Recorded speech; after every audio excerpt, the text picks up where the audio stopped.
Après de nombreuses années depuis la révélation de Jennifer, Nolwenn Leroy, Grégory Le Marchal et d'autres talents de la chanson, la Star Academy a fait son grand retour sur TF1. En octobre 2022, le télécrochet, toujours animé par Nikos Aliagas, a été relancé dans une nouvelle version. Bien que le décor, le château de Damary-Lélis, ait été conservé, l'équipe enseignante a été entièrement remaniée.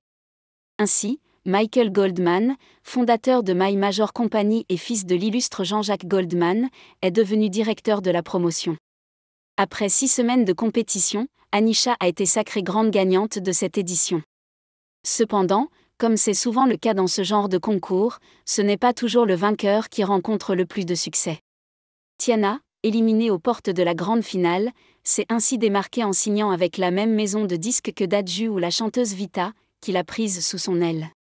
Elle a également sorti un single, C'est compliqué, qui a connu un certain succès et qu'elle est donc naturellement venue interpréter lors du dernier prime de la Star Academy, le samedi 20 janvier dernier.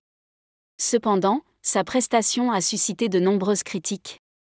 Dans la Star Academy, Tiana ne voulait pas rater sa prestation.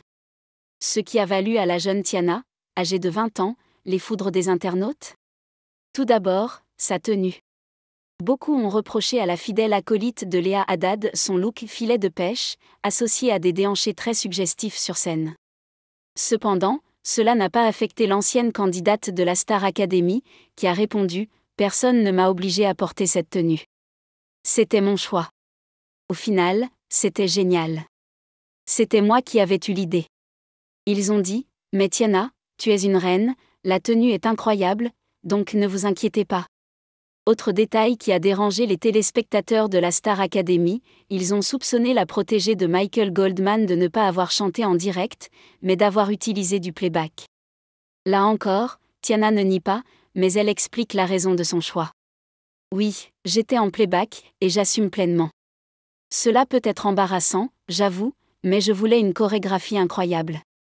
J'avais enregistré ma voix en train de chanter, vous avez bien vu que ce n'était pas la version studio enregistrée, s'est-elle défendue sur TikTok. Je ne cessais jamais de danser, on me portait, je faisais des saltos. Si j'avais chanté sans playback, ma voix aurait été critiquée car j'étais essoufflée.